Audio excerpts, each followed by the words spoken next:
L'étirement en rotation pour relâcher les muscles du dos. Un petit retour dessus pour savoir exactement comment on le pratique.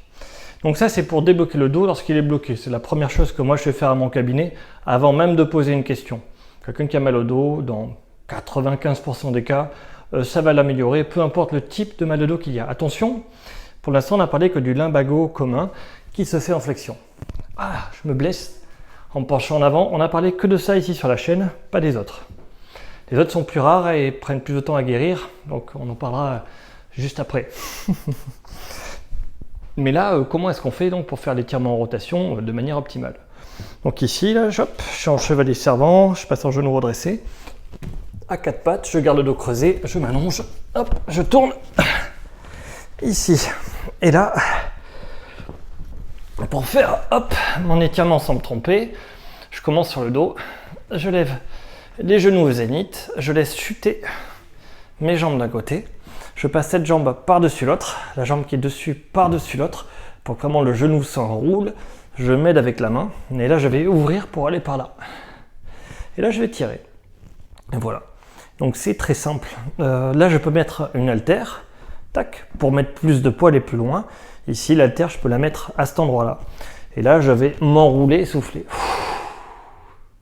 Pour vraiment essayer d'étirer le dos. Je dois sentir l'étirement ici. Sur le dos, je peux le sentir aussi dans la fesse.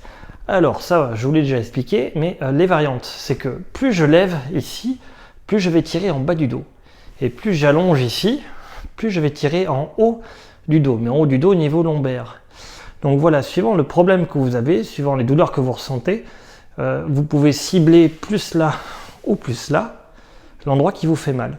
Si vous avez une douleur aux adducteurs, ici, à cet endroit-là, à l'aine, ce sont des douleurs de dos un peu spécifiques, vous verrez qu'il faudra allonger la jambe pour réussir à étirer. C'est-à-dire que le problème de votre dos n'est pas en L5, S1, en bas il est un peu plus haut. Il va souvent être en L2, L3, L4. Donc c'est les lombaires plutôt hautes. Il va falloir donc baisser la jambe et appuyer pour être capable d'étirer l'endroit qui vous fait mal sans comprimer cette zone-là. Donc voilà. C'est ce qu'il fallait savoir sur cet étirement-là. Comment le pratiquer pour aller plus loin? Parce qu'il y a des gens qui sont hyperlaxes. Pour se relever, c'est comme ça. Hop, je passe à plat ventre, à quatre pattes, un genou redressé, en chevalier servant.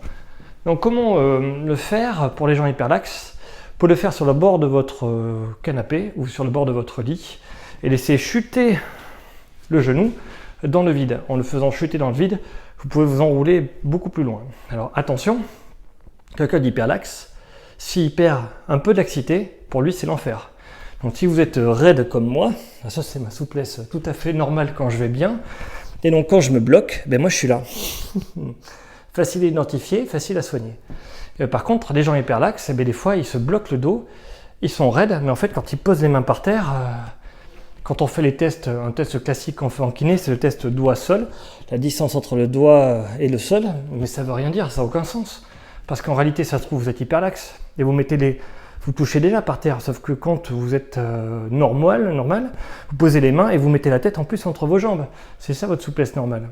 Donc on évalue la souplesse de quelqu'un uniquement à partir de ce qu'il est. Voilà. On ne peut pas trop comparer les individus entre eux. Donc, et le test de se pencher en avant, c'est un test que moi je ne fais jamais, hein. Ne le faites pas. Si vous avez mal au dos en lumbago commun et que vous penchez en avant, ça va être horrible. Hein. Donc voilà, on reviendra dessus. Et pour l'étirement en rotation, je sais que les gens hyperlaxes vont vraiment avoir besoin de travailler en hyperlaxité. Donc même si son épaule touche le sol, son genou touche le sol, il va falloir le faire au bord du lit, au bord du canapé pour aller le plus loin possible et retrouver la souplesse qu'il a perdue. Et lorsqu'il a retrouvé sa souplesse, il a plus mal.